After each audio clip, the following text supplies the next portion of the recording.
Hello and welcome to another Brawl video. Today we're going all in on our commander. Hitmonkey is a 4-mana 3/3 that cannot be countered, has Reach, Vigilance, Death Touch, Hexproof, and Haste, so it puts Questing Beast to shame, and especially the Hexproof is great for a deck that wants to go all in on its commander with a bunch of auras, equipment, and +1/+1 counters.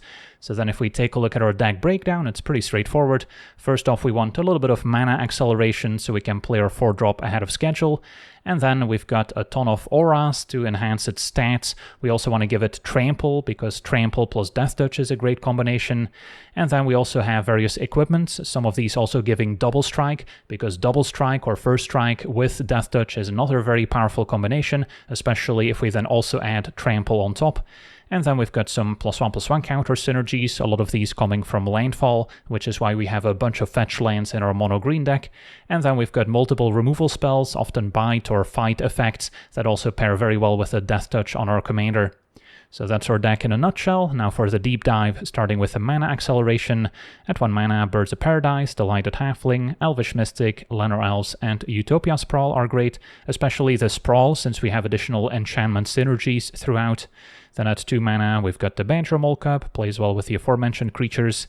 We've got Explore, as well as Rampant Growth and Shared Roots. Can also put additional lands into play. Fanatic of Ronas can pretty reliably tap for 4 green once we increase our commander's power by 1. We also have the Sanctum Weaver, which is another awesome card here, since we've got a lot of extra enchantments throughout, so it will often make more than 1 mana. We also have the Shimmerwild's Growth as an example of a ramp card that's also an enchantment, same as the Wolfwillow Haven. And then Rofellos, another reason to have lots of forests in our mana base. We've got a few more payoffs throughout. And then the Icestill Explorer plays well with the fetch lands and some of our landfall enchantments. Then we get to the aura and enchantment section of the deck, where at 1 mana we have Audacity, and then a recent addition to Arena is a Rancor, so that's another awesome way to enhance our commander, give it Trample. If it does somehow get destroyed by a board wipe, then we still get it back into our hand. Sixth Sense can draw us extra cards, also plays very well with Double Strike. And then we've got a few cantrips like Rune of Might and Cetacean Training that draw a card, but also give our commander some extra stats, including Trample. Sylvan Library is another reason to include some fetch lands, as we can shuffle away any unwanted cards off the top of the deck, so we don't have to pay 8 life to draw into them. We've got Lion Umbra as the only Umbra armor enchantment on Arena that we get to play in this deck, giving +3/+3 Vigilance and Reach, and then if our creature would be destroyed, instead remove all damage from it and destroy the aura instead. So this can be a way to potentially protect it against a board wipe. Then there's the Ancestral Mask, which is another awesome payoff for controlling lots of enchantments, giving +2/+2 for each one of them, including the opponents. The Armor is another payoff for having lots of forests, giving +1/+1 for each forest we control. Enchantress's Presence, Cetacean Champion, and Eidolon of Blossoms are the main card draw engines in this deck, rewarding us for playing out more enchantments. And then the Crystalline Armor gives +1/+1 for each land we control, as well as Trample. The Prodigious Growth giving +7/+7 and Trample as well. Then our equipment can also give Trample and a lifelink with Shadow Spear. Black Blade Reforged giving +1/+1 for each land we control, cheaper to equip legendary creatures. Umezawa's Jite, a pretty recent addition on Arena, can also be a great way for us to deal with opposing creatures, so we can maybe mow down opposing 1/1s or also pump up our commander after picking up additional charge counters. We've got 2 equipment to make our commander indestructible, the Darksteel Plate as well as a Mithril Coat, which we can play at instant speed and immediately equip our commander. Both are also indestructible themselves. And then Fire Shrieker for Double Strike can be great with Trample and Death Touch, as well as the Leyline Axe, which is especially powerful if it's in our opening hand, giving +1/+1 Double Strike and Trample.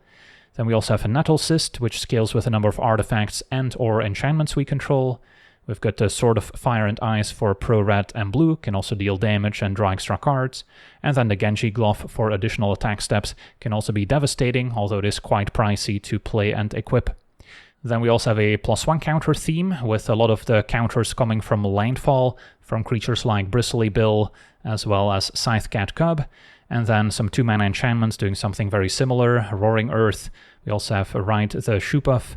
And then the new Claim the Kingdom, which after 4 uses gets sacrificed, but we do also get an indestructible counter out of it, so that's incredibly synergistic with our Hexproof commander, makes it almost impossible for the opponent to now get rid of.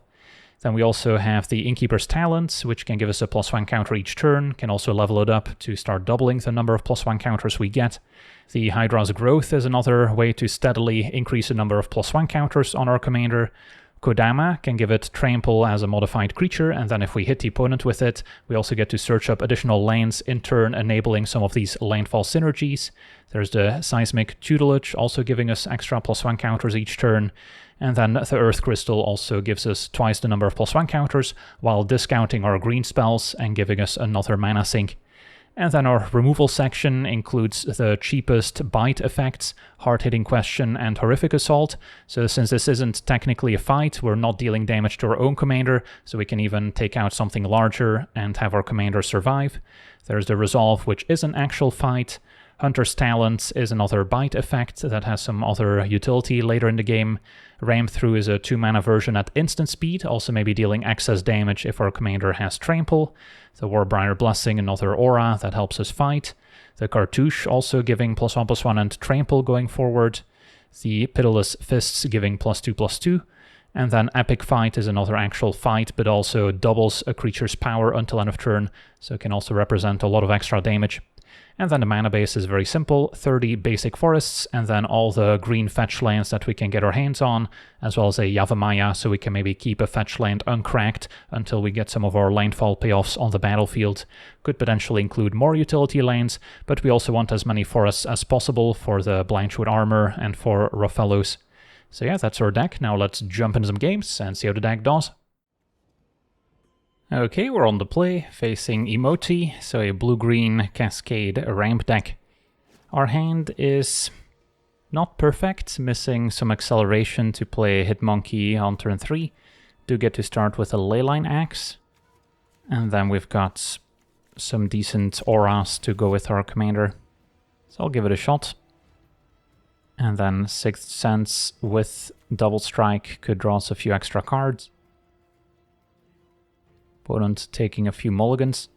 The Imoti deck can also be constructed as kind of a Cascade combo deck, where they are guaranteed to cascade into a monstrous vortex, which can then take over the game. But yeah, if they're playing Utopia Sprawl, that's not the case. So pretty slow start on our end. Still need a 4th land as well. Opponent with a Cub. And a Shared Roots. So yeah, all the cards that we would love to draw. Fanatic is a turn late, but is still decent here. So we could cast a Resolve just so we can fight the Earthbended land. It's probably good enough.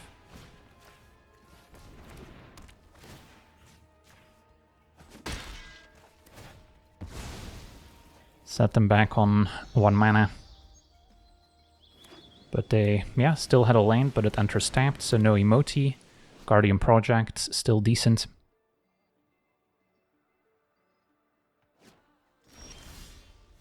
Okay, so just play Hitmonkey.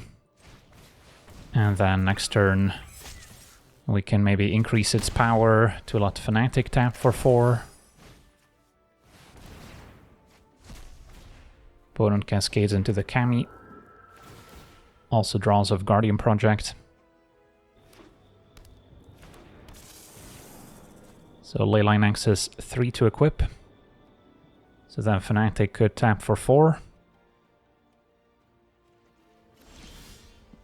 And now I could go for a Crystalline Armor as well. I have a few options. I don't hate going for Double Strike. Going for a Sixth Sense. And then putting a Crystalline Armor on top. So we now have 8/8, Double Strike, Death Touch. We also have Trample from the Crystalline Armor. So they can Chum Block. And then Sixth Sense is going to draw 2 cards. So that was a good turn. And we still have removal for any big creature they might ramp into. Hexproof is not easy to interact with. They can Temporal Sundering bounce one of the enchantments or equipment. Now missing the Leyline Axe, which also gives Trample, so we had multiple sources of Trample, which is one of the few keywords that Hitmonkey doesn't naturally have. Opponent did also find a Defense of the Heart with the Cascade. Luckily, we only had 2 creatures, so it didn't get to trigger for free. So our opponent's going off, but yeah, they don't seem to have an immediate answer to the Hitmonkey. So then now could try Leyline Axe equip, and yeah, opponent knows about it and just scoops it up. On to the next one.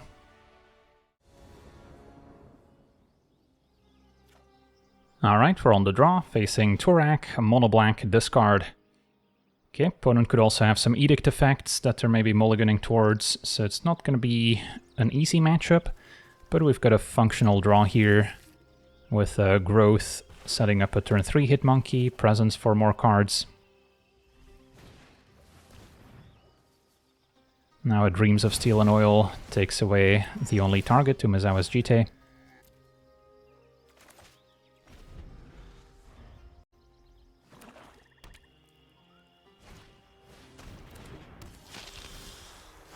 Okay, so this turn we can Rampant Growth. Maybe save the growth until after we play the Enchantress's Presence. So we get a card draw engine established. Opponent's still one more turn away from playing a kicked Tourach to make us discard at random.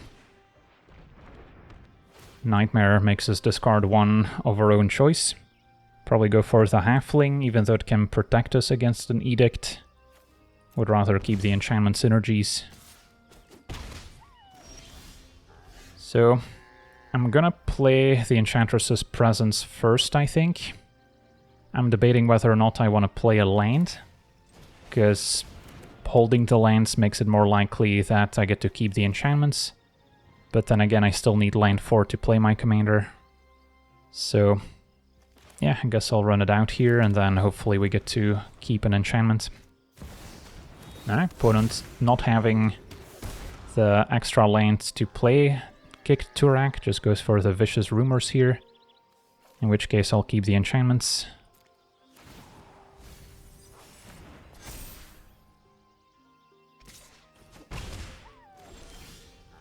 And then I can go Hitmonkey into Resolve.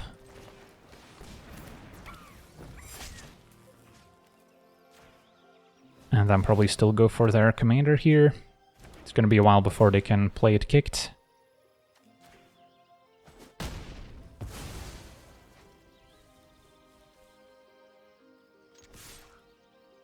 And then the Ice still is pretty good with a fetch land in the graveyard.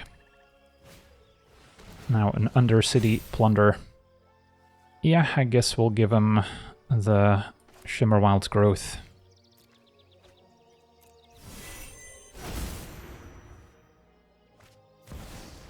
Tiny Bones as well.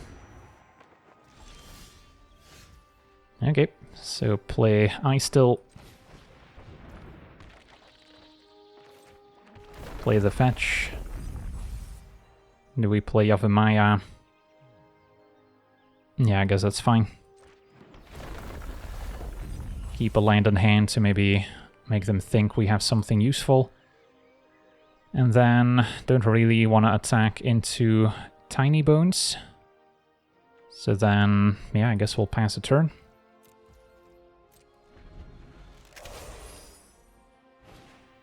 Inquisition's gonna see a land. But now with Ice Still, if we find one of our enchantments that reward us for playing a land, we can grow with a Hitmonkey. Mainly looking for a way to get past Tiny Bones, as our opponent's now gonna start drawing an extra card each turn. Alright, Armor for flying also works.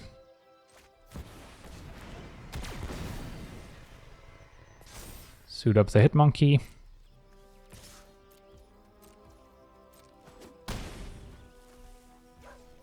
And replay some lands out of the graveyard. And pass a turn.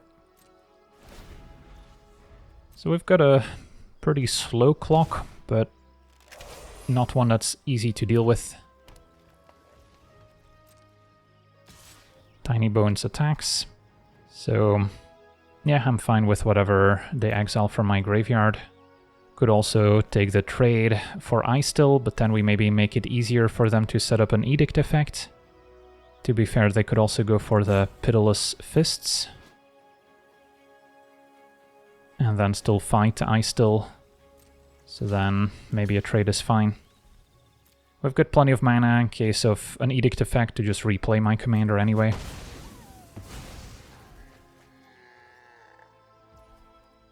Take my turn. Wolful Haven gives us a redraw. Can also make a wolf token.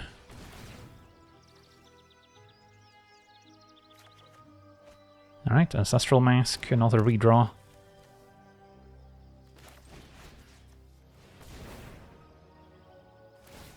Opponent sacks the Nightmare, so they get to scry 2. Okay, I mean, the Ancestral Mask is going to hit pretty hard. And now a Warbriar Blessing is even better. And yeah, opponent scoops it up, we get to fight Vadmir, grow the Hitmonkey some more, and this is almost a lethal attack. Sweet, on to the next one. Okay, we're on the play, facing our habitual Hei Bai. What do we think of our hands? It doesn't have any acceleration, and Hei Bai is a type of deck that will just take over the late game. So we need to be off to a quick start, and this doesn't quite do it. Alright, this one maybe has a chance. Try and hang on to my fetch in case we find one of our landfall payoffs. It's gonna be a while before I can equip the Genji Glove, but that's a way to deal a lot of extra damage. Alright, so next turn I get to play the monkey. Turn after, we can maybe suit it up. A Naturalist, also a good target for removal.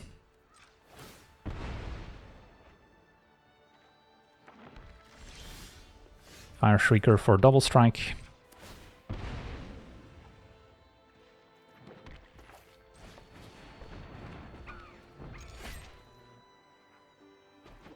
So if they're playing Naturalist, it's less likely that their build has a bunch of board wipes, which is currently a pretty big problem, since we do not have the mana to redeploy our commander if it gets answered. So we'll see. Opponent cannot quite play Hei Bai. Not an enchantment itself.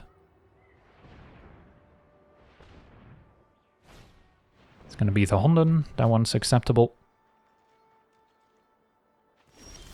Opponent did keep up a mana, so it's possible they have a flicker effect to save the Naturalist. Did pick up a Mithril Coat. So yeah, I don't think I bother trying to use a fight effect. Can just go for the armor. And get a big chunk of damage in.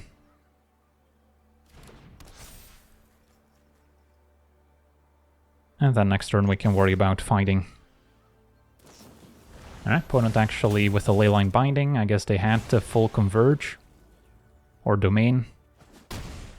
Plus I guess the discount, because yeah, they were missing Islands, which is what I noticed.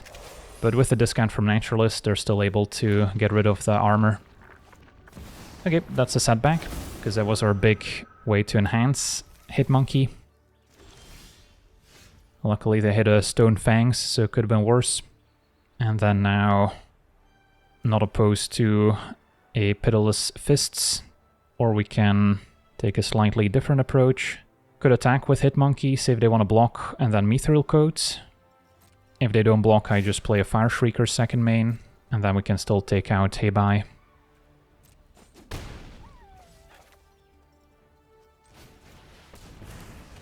Can maybe use a Resolve for extra toughness.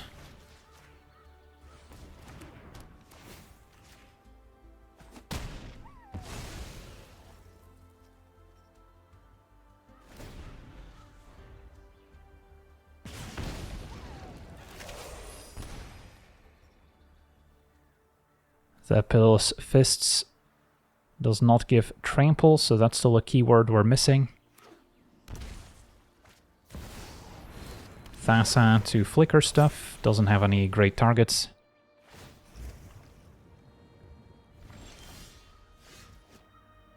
Okay, so what's next? Could try the Fire Shrieker on the Hitmonkey. Don't have any instant speed removal for Hei Bai to maybe stop the flickering. Citizen Champion's also an option, and then next turn we maybe get to draw off of it. But yeah, can try and just get the game over with. Let's go with the Fire Shrieker. Deals a tiny bit more damage here. Opponent takes it. And let's use the Assault while we can. Although I'm pretty sure opponent's just replaying Hei Bai here. And then depending on which enchantments they find, they could still take over. Yeah, a Life's Web, at least that one doesn't trigger until their upkeep. And same with the Cleansing Fire. Okay, so then now the Pitiless Fists should be game over. Audacity also would have been great. In fact, Audacity maybe showcases a cooler interaction, which is Double Strike with Death Touch and Trample. So I could have even played the Citizen Champion first. But yeah, even if our opponent blocks, we only assign 1 damage to Hei Bai, 9 damage tramples over. Easy peasy.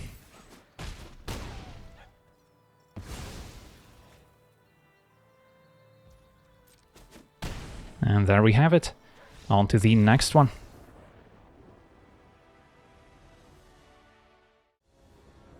Okay, we're on the play, facing Raph and Mikey, Troublemakers. And yeah, this commander spells Trouble for Hitmonkey, because their opponent can just ramp into their commander, get 1 attack in, and win the game. So if I don't have instant speed removal, of which I don't have many, our opponent's just going to run us over. We do have a sorcery speed fight and another 3-mana epic fight, but yeah, this hand's just not going to do it. Something like a ramp through would help. But yeah, how many times can we mulligan to try and find it? This hand is potentially fine. Maybe if we're just fast enough, we can still overpower them. And if we make our commander big enough, we can block Raph and Mikey profitably. So this turn, I guess I'm not really doing much. Still need a land. Probably should have played the Roaring Earth first. Can do it now.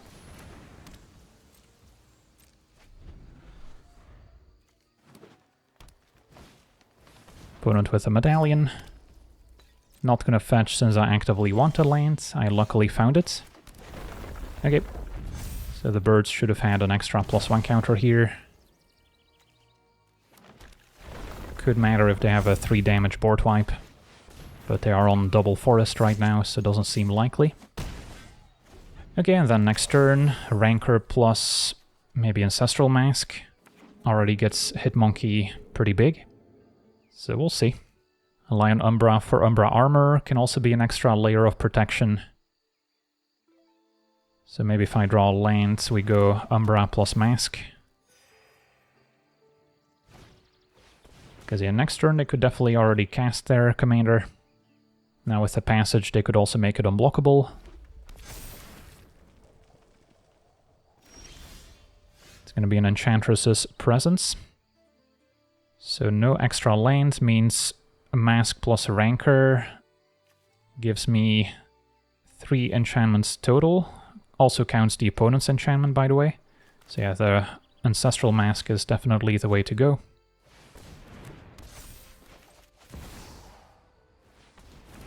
So yeah, an 11-9. Can block Raph and Mikey if they just cast it next turn. We'll see if they also have an Emrakul to go with it, or something else. Now Blast Zone could be an answer to Rancor and Birds of Paradise, but the Rancor would just come back. Used to be a common, believe it or not. I think they switched something last second before printing the card, and it ended up being pretty busted. Only recently have access to it on Arena. But you do have to spend a mythic wildcard to obtain it, so unless you're a die-hard Aura fan, I would not recommend it. Ooh, Titan of Industry, that's actually a great hit. Can destroy my Ancestral Mask, which all of a sudden means my creature's not big enough to block. So that was possibly one of the best hits. So I take 14. I can fly over with Iron Man armor next turn. With a land, play a Lion Umbra as well. So that gets us to 8. Plus another 2 is 10. So it's definitely not a lethal attack. But I don't think trading is gonna help me either. Can maybe get one more counter off a Roaring Earth. Fire Shrieker. That could have been good, but yeah, now I can only cast one spell. The Lion Umbra makes the most sense, because that means I can block and have Hitmonkey survive.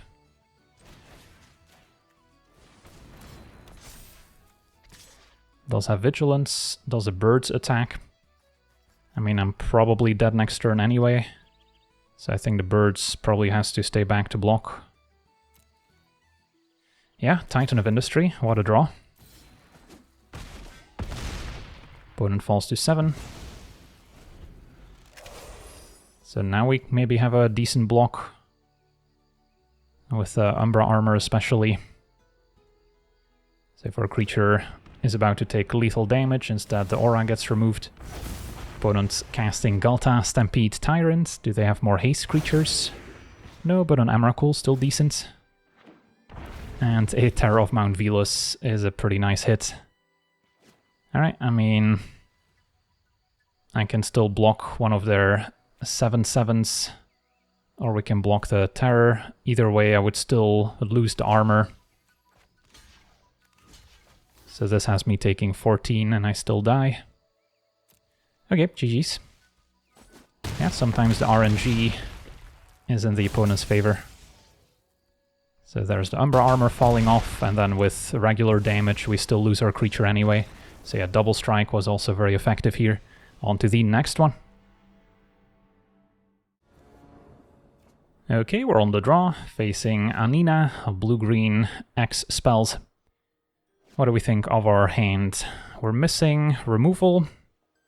Darksteel Plate could be useful, but with Black Blade making our creature big, it's a bit overkill. We're missing Trample, so I think we can do better.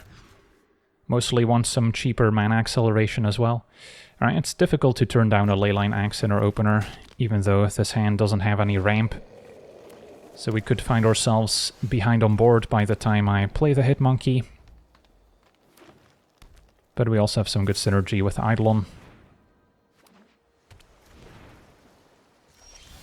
Alright, Badger Mole was a good pickup.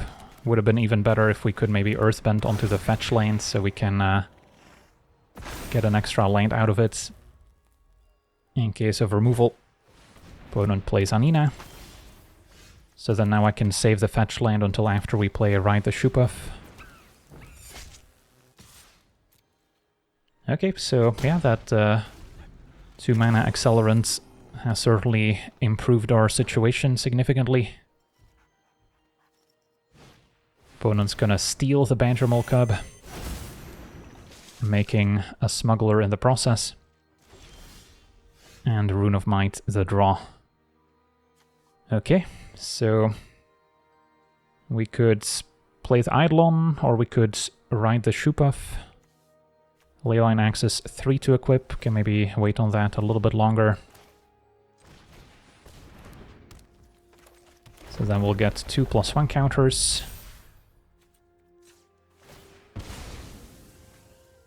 And then if we make Hitmonkey a 6/6, they can't trade for it.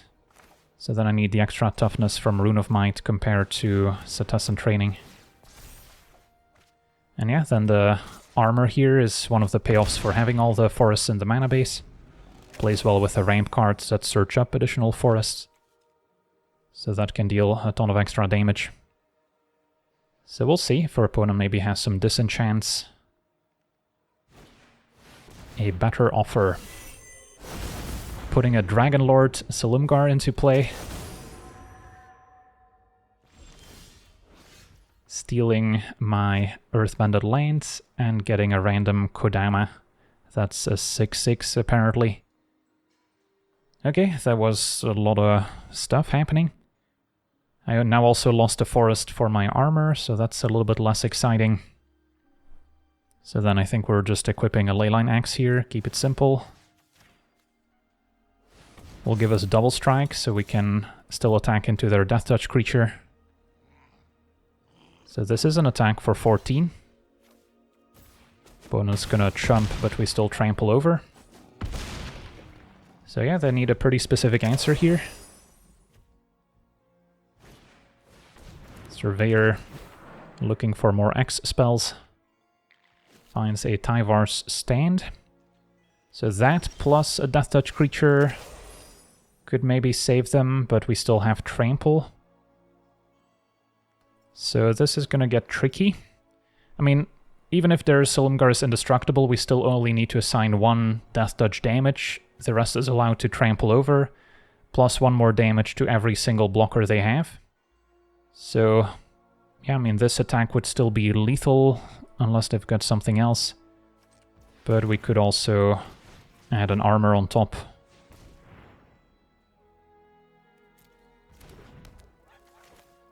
A bound spell on my a leyline axe could be bad, but I don't think we can really play around it since the game is starting to slip away.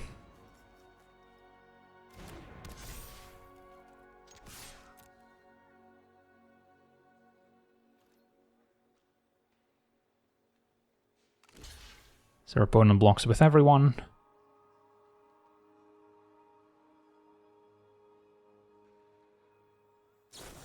Tyvar Stand on Dragonlord Silumgar. Makes a Battle Seer. So as you can see, just 1 damage to every blocker. The rest tramples over. And we still have regular damage for another 10. But yeah, they would have been able to eventually trade for the Hitmonkey here, but not after taking a beating. Sweet, on to the next one. Alright, we're on the draw, facing the Moon Spirit. Our hand has potential with Elves and Rofellos, and more importantly, a Sword of Fire and Ice giving protection from blue. So if we can resolve this, our opponent's gonna have a pretty hard time stopping our commander. An Omen Hawker can make mana for activated abilities, such as the Waterbending. So our opponent's gonna be trying to cheat some expensive spells into play. And yeah, we'll go for Rofellos. Could still Horrific Assault on the Omen Hawker. I think we save it.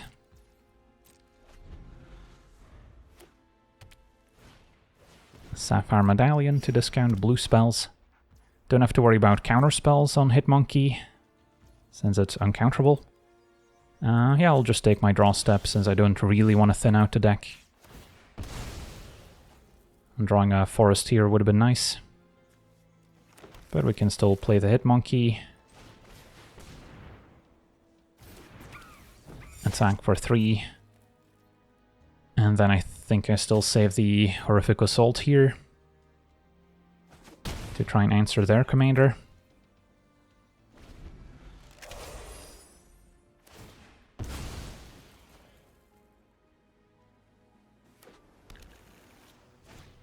So there it is.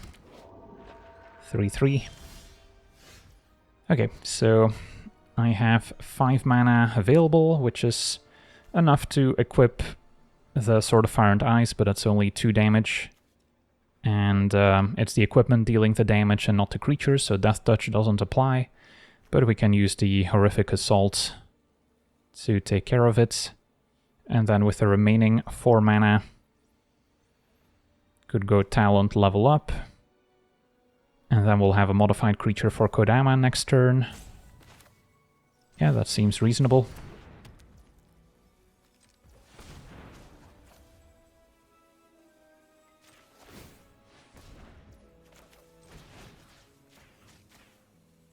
This is not an actual fight, so Hitmonkey doesn't take any damage.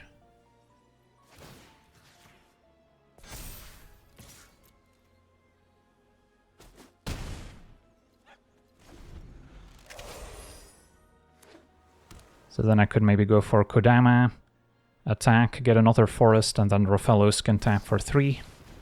Opponent's gonna Whir of Invention for an artifact with mana value 2. So maybe another ramp artifact.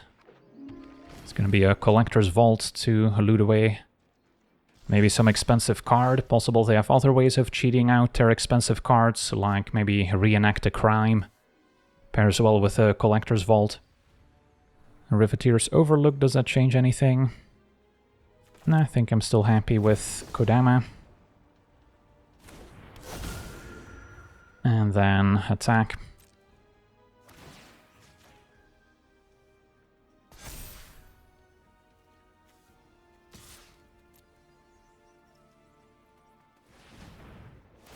Opponent's gonna loot. Opponent got rid of a Spell Pierce. So they could have some other counter spell for non-creature spells. Opponent actually consigning the trigger, so we don't get to find a forest. But now they might be tapped out of mana to stop whatever equipment we play next, such as a Sword of Fire and Ice.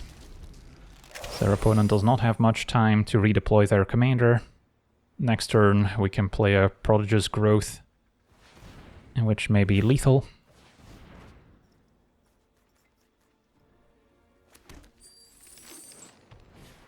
And the Mightstone and Weakstone can maybe take out Kodama. Opponent's gonna draw 2 instead. So they are digging. They do still have a couple treasures up, so they could have a counterspell for my 6 mana aura. But yeah. Can play lands. Rofellos taps for 4. I think we still try the growth, because that would make it easy. And our opponent scoops it up. Sweet, on to the next one. Alright, we're on the play, facing Cosmic Spider-Man, so spiders.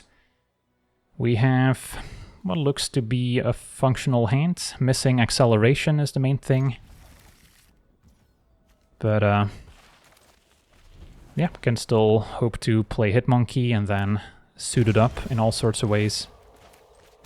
And now I prefer GT over Roaring Earth or Blackblade Reforged, I think. That's kind of close. Maybe Blackblade lines up a little bit better once we get to suit it up.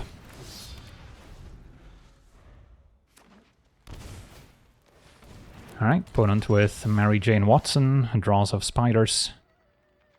And yeah, can go ahead and play the Roaring Earth now.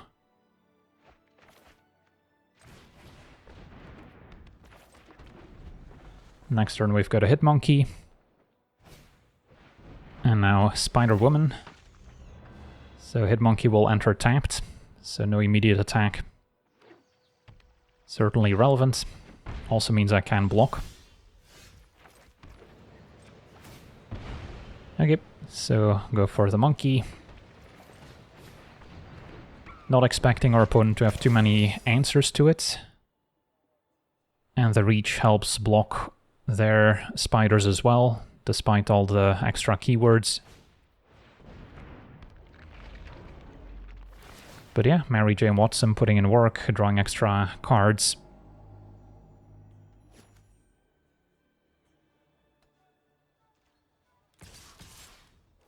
Opponent gets in for 4. And a land triggers a Roaring Earth.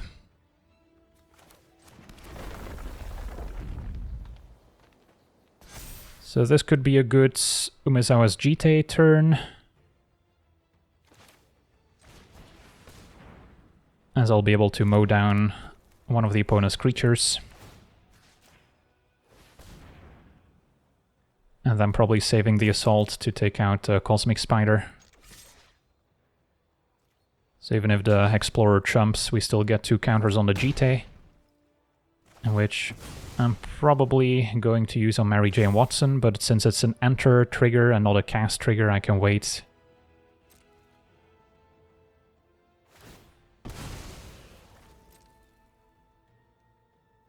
So remove a counter for -1/-1.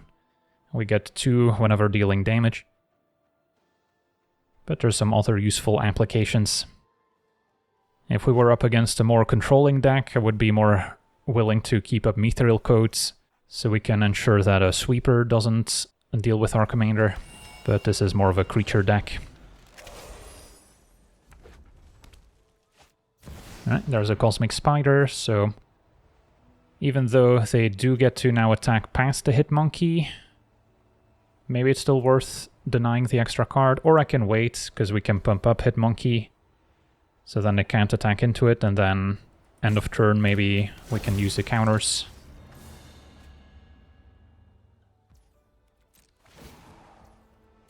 So their other spider gets a bunch of keywords, but our opponent does not have a good attack, thanks to the GT. Alright, they're gonna try anyways. So go to blocks. And get +2/+2.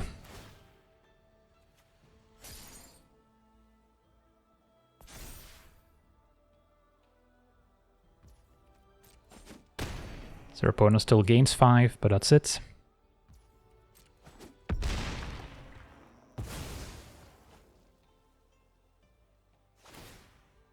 And we get 2 more counters on the GTA, so yeah, that's why this card has been banned for a while in various formats, recently unbanned in Modern, although hasn't really made a comeback.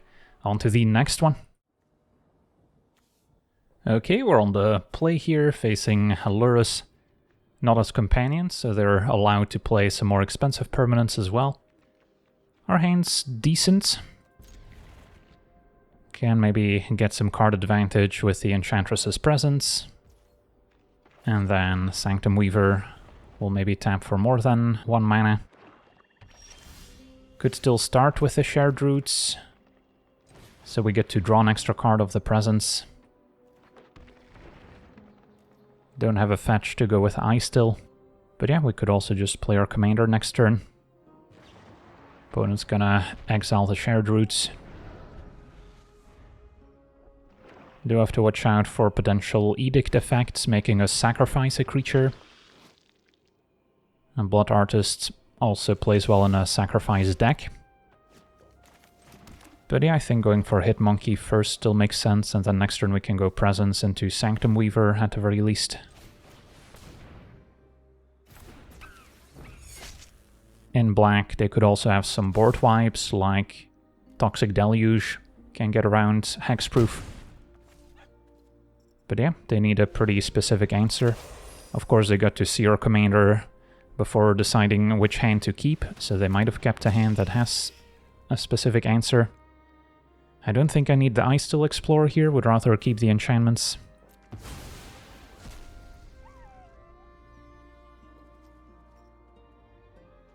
And then we're not in a hurry to fight anything. Eidolon was great too. So Presence into Sanctum Weaver, and then Eidolon next turn can draw even more. Still looking for more ways to enhance our Hit Monkey.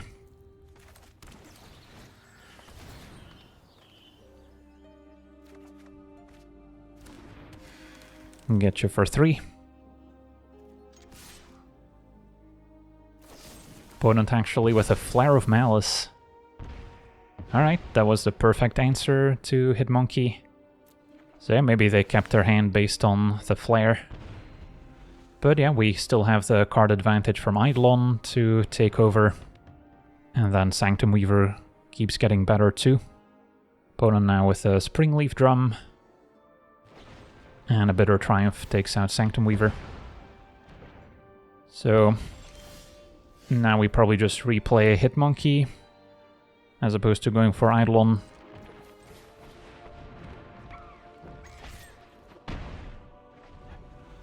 And they would once again need an Edict effect.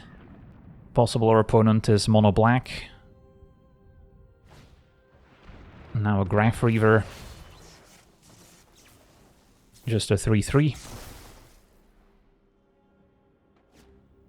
And they could try to keep it on defense. Opponent's gonna run out Lurrus. Okay, so Lurrus can get back a bunch of their stuff. But that's where the Pitiless Fists to fight is gonna come in handy. So I have 6 mana available, cannot quite play anything before the Fists. So I'm just gonna deal with Lurrus while I can.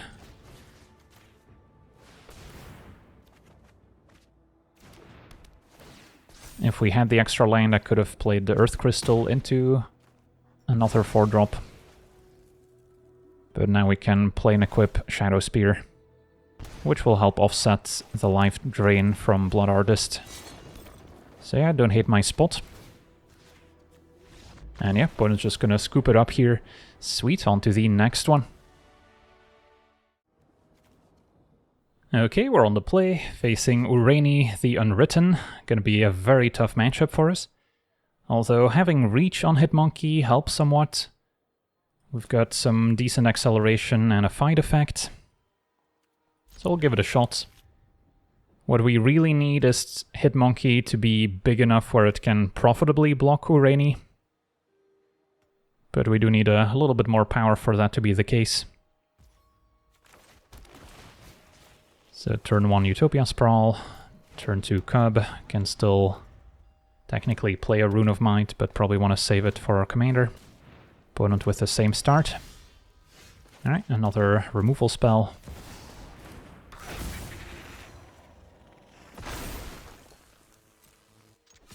So if they play some Mana Elves for acceleration, we're good, but they're probably ramping using other methods. So then we can save these to answer their commander and other big dragons. Also possible they have some sweepers that deal 3 or more damage. So then they could still answer my commander here, but I gotta give it a shot. And then next turn with a mask, we actually found the perfect way to enhance our commander. So this is a critical turn. If they can wipe the board, we're in trouble. If not, we might have a chance. Rising of the Day for haste, so they can immediately trigger their commander twice. Okay, so what's my best possible sequence? Can go Haven into Ancestral Mask, or I can just Rune of Might, maybe still draw land. And play Ancestral Mask.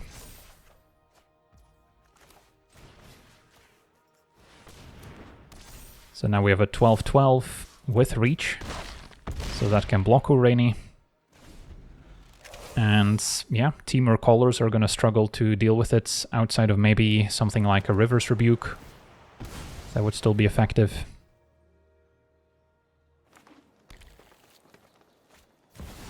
It's gonna be the Ancient Copper Dragon. And our opponent explodes because they can't attack into a 12-12 Reach. Awesome, on to the next one.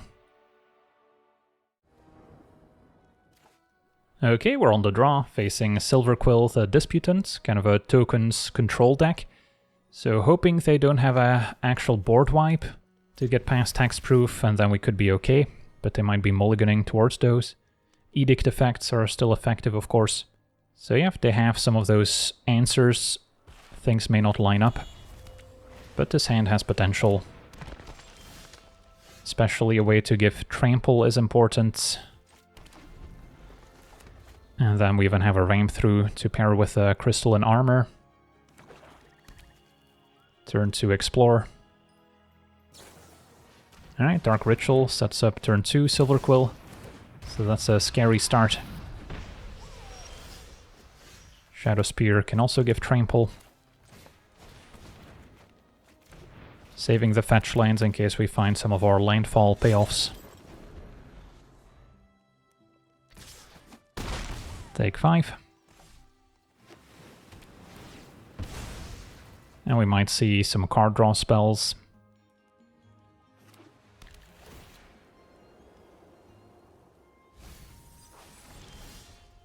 Okay, I mean, for now, my only real option is Hitmonkey. And hope it doesn't get removed instantly. I'm not going to be able to attack. But then next turn we have answers to Silverquill.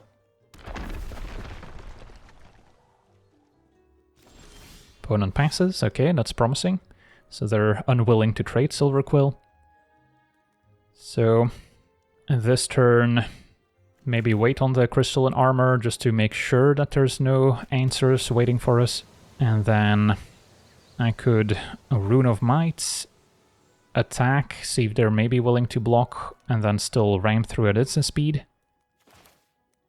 Could also go for Innkeeper's Talent, level up and still ram through, although we're missing out on the trample damage. Shadow Spear's 2 to equip.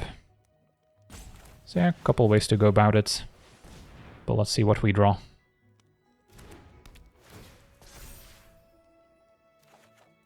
Another forest. Yeah, I guess a ram through is in order.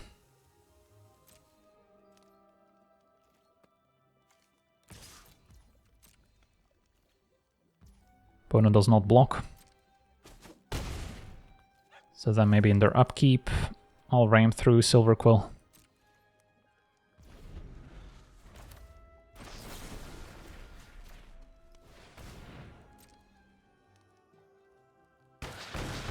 Okay, so no casualty this turn. Although I might have played into an opposing board wipe, which they're now more willing to cast. It's just going to be a Power Stone.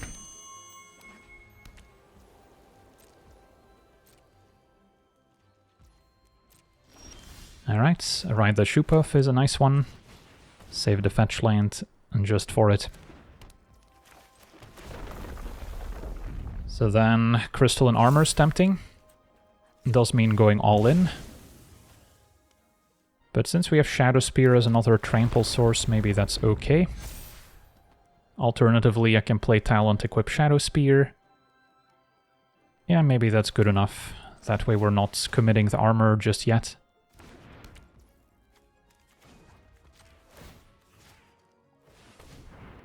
We get to gain some life back.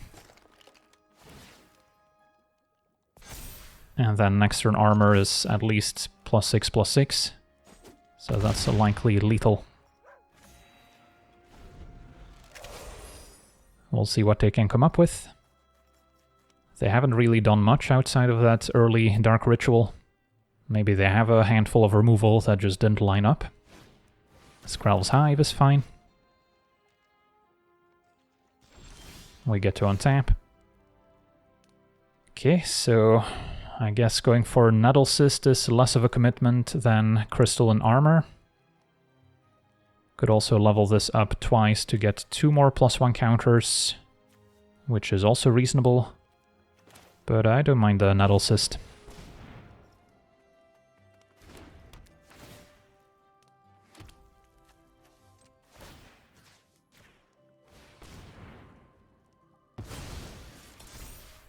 I'll level this up and attack.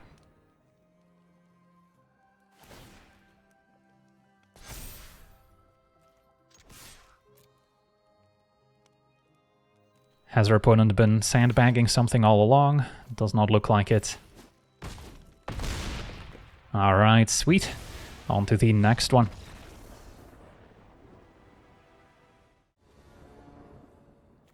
Okay, we're on the play, facing Tony Stark, so blue-red artifacts. My hand has potential. Turn 2, Shared Roots. Could play turn 3 Earth Crystal or immediately go for the Hitmonkey. And then we do have a couple other +1 counter synergies in the deck. The discount can be useful. And we get to always activate this later for 6 mana. So it's not a bad mana sink.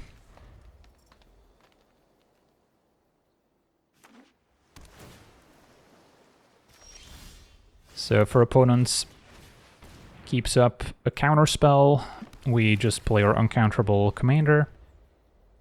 If they don't because they expect the uncounterable spell, maybe we're better off playing the crystal first to maybe sneak that into play.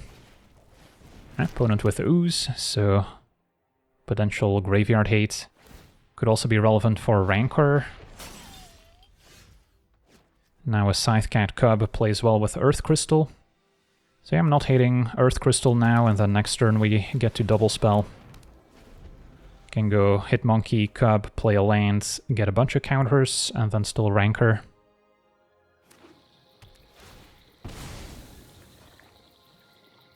We'll see if they save this to play the 6 mana side or if they run out Tony.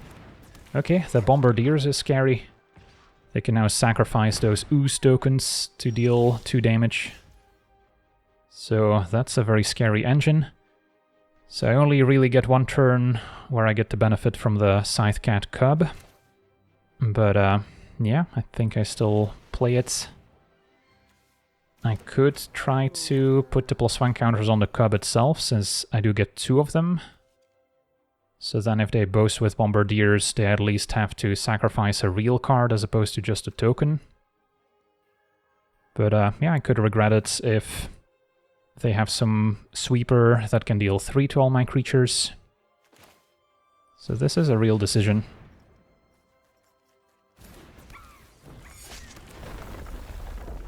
I think I just go all in on the monkey. Next turn with a GT, we can deal with the Bombardiers.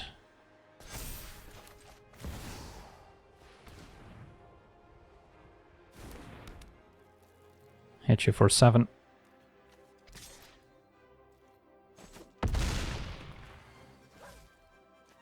And now at 5 toughness, it's a bit harder for the opponent to answer. Opponent with a Kappa Cannoneer. So if Bombardier attacks, they can still boast before blockers and get 2 damage in.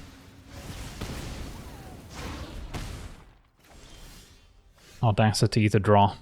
So yeah, if I play the GT, opponent can still block with Cannoneer, so instead I need to play a land so I can activate Earth Crystal, which is not the play I wanted to make, but yeah, I guess it's the one that makes sense. So can I guess use this at instant speed in case I try and block.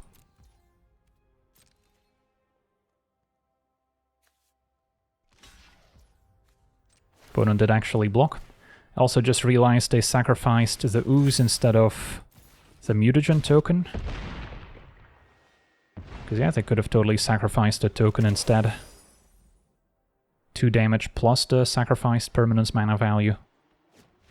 So yeah, maybe a small misstep from our opponents, although yeah, turns out that Earth Crystal would have eventually taken over the game, especially once we pair it with a GT to mow down the Bombardiers. So yeah, we got to see this Hitmonkey Brawl deck in action, and yeah, if you're a fan of these Voltron commanders that go all in on one creature with a bunch of auras and equipment, the Hitmonkey is a pretty safe target for all of those, since there's not too many ways your opponents will have to answer it. Mostly board wipes that destroy all creatures are going to be your main fear, but even there's a few ways to make your commander indestructible to still play around those. So yeah, overall I definitely enjoyed my time with the deck, although it is a very linear strategy, so it's always pretty much going to do the same thing every game. So yeah, that's going to do it for today's gameplay. I want to thank you for watching, hope you enjoyed, and as always, have a nice day.